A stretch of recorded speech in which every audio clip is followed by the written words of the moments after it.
Hello, everybody. Dave Neal here, stand-up comic, host of Bachelorette Recap, a guy's review. Looking forward to Katie Thurston's Week 8, her Men Tell All episode hybrid, whatever the heck they got going on. But a couple quick updates. Yeah, that's right. I just realized this when I looked at the camera at the display.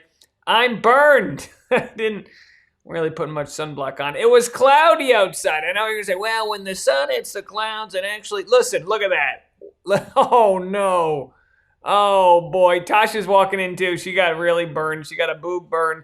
She got a little butt crack burn. You ever get the crease burn and then the in between the butt and the leg is white because it was, come on, everyone out there with chunky butts, you know what I'm talking about. Anyway, I'm here in Belize. That's right. Bad boy power recapper in Belize.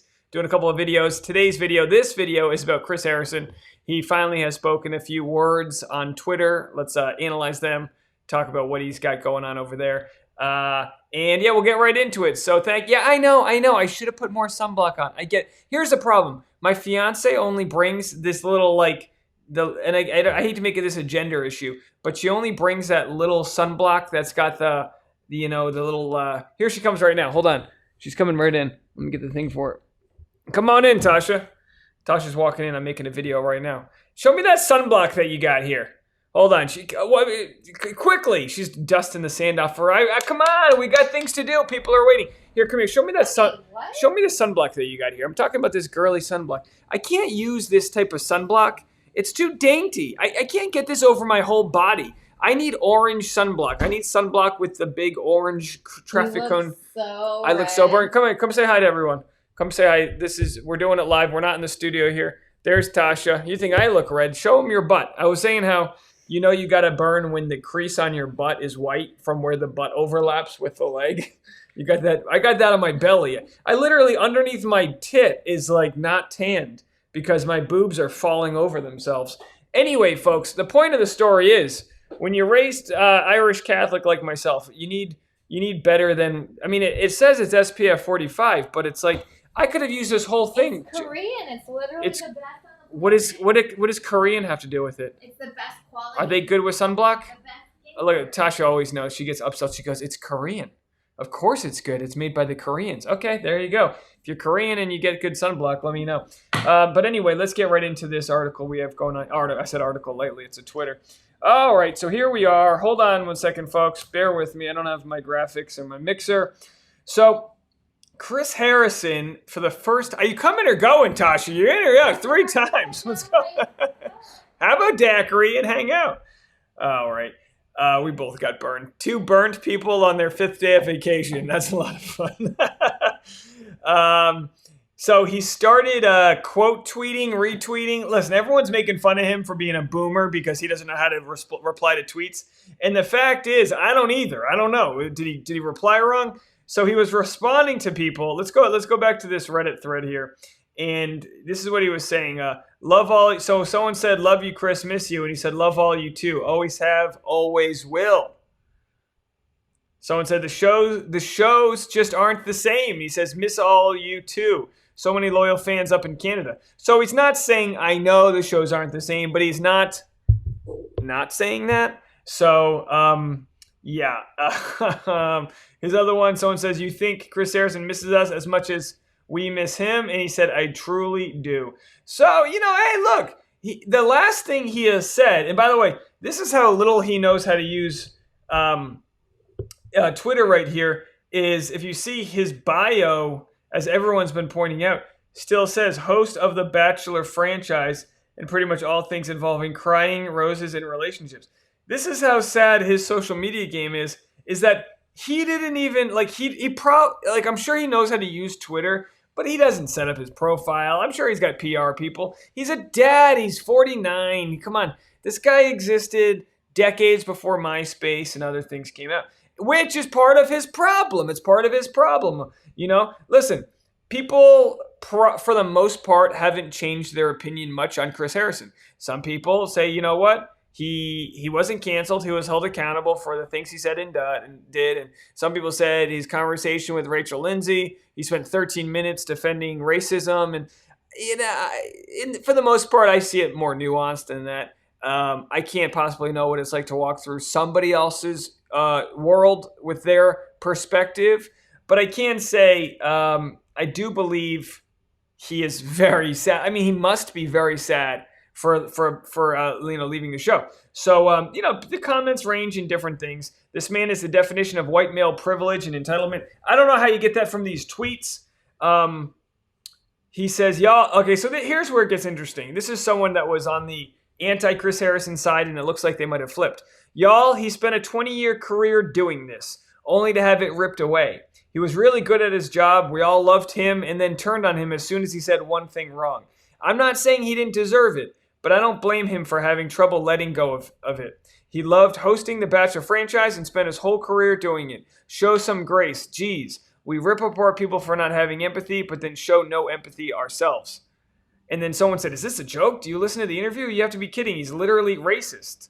He showed us all that on network TV. During an interview he agreed to air. Well, technically, I don't think network TV is cable. Does cable count as network TV? I feel like network TV is like the broad... Anyway, it was on E! News. Point is depending on where you go is just depending on what type of fan you'll get. People that hate Chris Harrison, people that love Chris Harrison. That's just kind of how it's going to go. Kind of reminds you of some other political figures, doesn't it? Point being is you kind of like... We project our own upbringing and the way society has treated us. We project that onto the way we see others and other situations. As far as we know, Chris Harrison, yeah, he said problematic things in the past. He said ignorant things in the past. And, whether it's his true opinions or it's him speaking on behalf of The Bachelor, we can't really know. I will say this. To think that by firing Chris Harrison, you've solved The Bachelor's problems, I think that's a very closed-minded way of thinking. I think the problems within the show and the greater problems in the franchise have been much bigger than that. And that comes with diverse storytelling, having writers and producers and story arc developers that don't go for the easy trope, the easy scenarios, or understanding diversity of storyline. And that's something that I think is above his pay grade anyway. He was paid a lot of money with his powerful attorney, Brian Friedman, and due to that, we won't really get to know how he truly feels about the whole situation.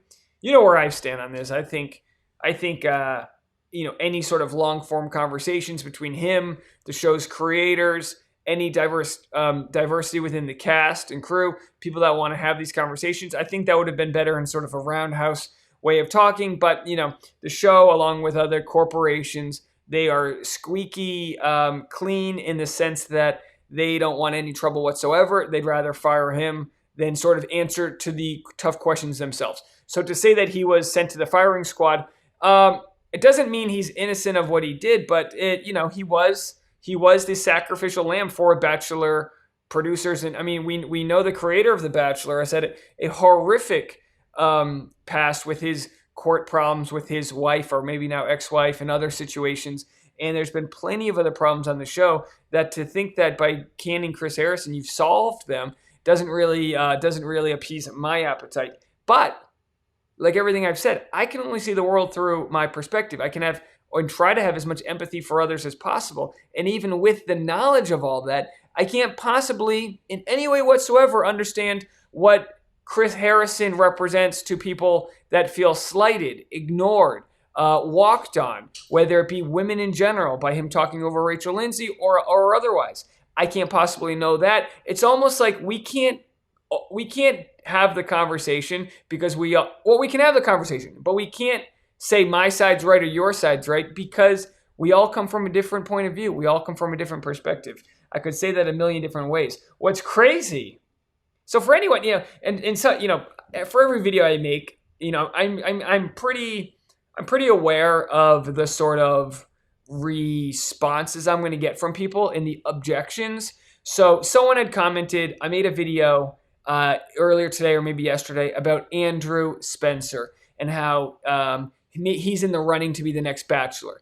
Within that video, I shared comments from people that said, hey, we don't want him. He said X, Y, and Z. About his own race and women and fat phobia and different things. He said that on Twitter and tweets, and we don't want that kind of guy. And then people, someone responded and said, Dave, why do you bring up all the negative? And it's like, well, look, I bring up different opinions. I bring up scenarios that are complicated and they involve people that have different opinions, and I look online and try to find different opinions, because the more we can triangulate the way I think, the way you think, and the way someone else thinks, the closer we can get to maybe a universal truth regarding the situation. We all know what Chris Harrison did wasn't right. Depending on what his objective was, maybe sticking up for Bachelor producers, in the sense that he knew Rachel Kirkconnell was going to go state her piece and have her conversation after the final rose, or whether or not he was, whatever the case might be, he was probably operating from a place where he thought he was doing good. Now, plenty of ignorant behavior, plenty of hateful behavior comes from people thinking that they're doing good. And that's something I can't completely speak to, because I haven't been in the shoes of somebody who has had to deal with that sort of persecution or whatever it may be. Very crazy that these were his first tweets that came out. Before this, the last tweet before 8 hours ago was his apology on February 10th. So this was way before he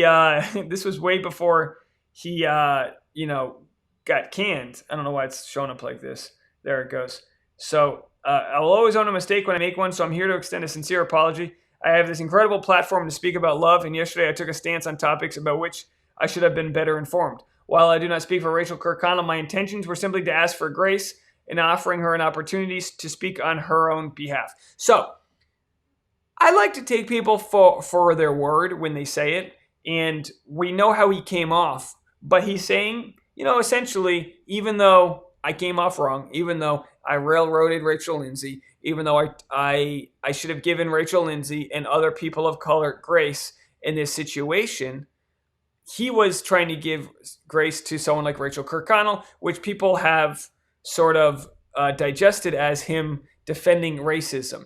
And this is the logic that we jump to that I think can be dangerous, because to say he's defending racism because he's defending someone, Rachel Kirkconnell, who may or may not have done something racist, or, whatever the case may be, to go all the way through that story, to jump from one to the other, while some might say, oh, well, if he's doing X, Y, and Z, then he's, I think it can be a little complicated of a conversation to have.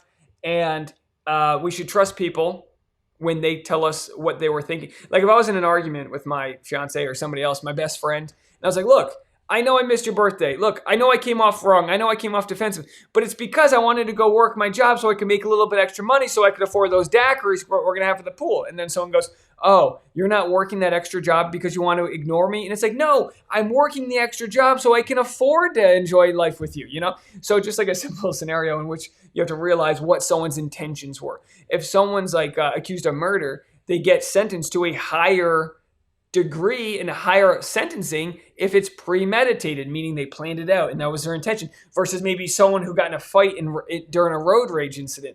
They're different levels. So anyway, he said, what I now realize I have done is cause harm by wrongly speaking in a manner that perpetuates racism, and for that I am deeply sorry. I also apologize to my friend Rachel Lindsay for not listening to her better on a topic she has a firsthand understanding of, and humbly thank the members of Bachelor Nation who have reached out to me to hold me accountable. I promise to do better. And now here we are months later where he has been fired. And, people say, well, he received a severance. Well, we know from his statements that that's not what he wanted. He didn't want an $8 million or $10 million. He didn't want that money to leave. But at a point after several seasons of being looked over as the host, you got to negotiate your deal to get out, or you're going to be left with nothing. Reminds me of like a scenario in which, he misses Bachelor Nation, like that person said. He spent 20 years there. Now, we're not going to jump to conclusions like I'm defending Chris Harrison, so therefore I'm defending a person who defended racism, so I'm defending racism. That's not the case. His apology right here lays out all the things he, did wrong. And I think the next step should have been going on a podcast with Rachel Lindsay, if she wanted to, having that conversation in a public place. As the host of The Bachelor, I feel like The Bachelor held on to him. This is just my thought. Held on to him and didn't approve him going on those places, and did the same thing they did with Rachel Kirkconnell, It's like, hey, it'll blow over. It'll blow over. Let's not talk about it. Release your statement. It'll be fine. And then what do we get? You know, a couple months later, he's without a job at a Texas steakhouse with Lauren Zima. You know what I mean? So he reminds me of someone who like worked at, you know, the auto factory in Detroit for 20 years, gets laid off, and then someone drives by with a Tesla and he just wants to talk car parts with the guy. Oh, what do you got there? How many hours does it take to charge? There's a supercharger? How fast does it go? Auto drive? No way. You know, and he's like, yeah, his life. You know, you ever have a job that you even didn't like and you'll have dreams about that job? You know, and you'll just start thinking about it because it's like, oh yeah, I used to talk to these guys. Or if you have a job and like, you know, or the annoying part is if like you're at like a work event and your partner's talking to someone else about their jobs and there's like the most mundane stuff to you, like, oh yeah, no way. And that's how people probably feel when I talk about stand-up comedy. But the point is that you become ingrained with what you do. And that really takes time, just like a relationship ending, to grieve and to overcome. And we don't really know what the grieving process has been for Chris Harrison with regards to this scenario, but I'm sure it's difficult. And we say, well, he's got all the money in the world he needs, blah, blah, blah, blah, blah. Well, that's not how humans work, right? That's just not how we work. We want to be loved and respected within our peer groups, within our communities. That's what we want. No amount of money is going to solve that. You're not loved and respected and have billions of dollars. You got to fly a, you know, rocket into the moon or whatever you're doing. Bezos over there. By the way, bought this shirt on Amazon. Also part of the problem. Isn't this great? Oh boy, linen shirt Dave, hashtag LSD. Tasha's naked in the corner. What if they can see you through the thing, Tasha? Get your butt. You got her burnt butt in the corner over there. There's a little lobster butt hanging out of the end. All right, are you taking a shower? Yeah. All right, we got to get out of here. Listen, heavy subject to talk about, but the point is we use these as examples to show that discourse is alive and we're allowed to have these conversations. Now, if I were to transcribe all this and say it in a Reddit comment, maybe I wouldn't come off too well. And that's the point. We almost like need to get away from written communication because it gives our senses the ability to fill in the blanks when we want to think what someone else is saying. Are you talking to me? Are you talking? You know what I mean? It becomes like that online. Is this person angry? And you start to put the puzzle pieces together.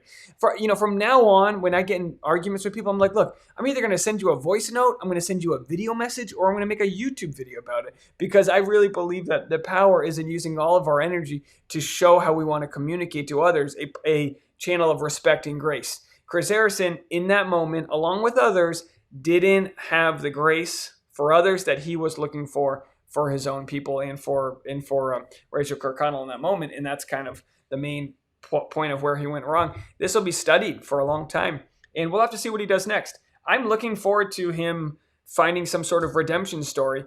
And it could be that he's starting to get on Twitter again, because it could be, and I don't have any information about this, that he is going to be on Dancing with the Stars. They're going to start announcing the cast in August, which means they'll have several weeks of rehearsals. I fully believe for him to rehab his image, going on Dancing with the Stars will be a fantastic thing for him to begin to piece together some community and get out there and get out of the hiding and this and that. You took the money. You're no longer associated with the show. Change your Twitter profile. Change your Instagram profile. And the people that support you will cheer you on, and even those haters, maybe they'll give you a second chance too. Anyway, folks, thank you so much for checking this out. I really appreciate all of you. As you guys know, I am in Belize all week, so unbelievable. Get out there if you want. Join the Patreon, patreon.com/Dave Neal. I got an extra video I just put up there. Very fun conversation I had with a fellow podcaster and comedian, Jonesy. We talk about all the weird news of this month. You can go check that out on patreon.com/Dave Neal. I'll have some more content coming up, but a pretty light week for me. So thank you so much for your support and for sticking around, and we'll see you next time. Bye, everybody. Bye, everybody. Hit the button. Oh, no, it won't turn off. Bye, you know what?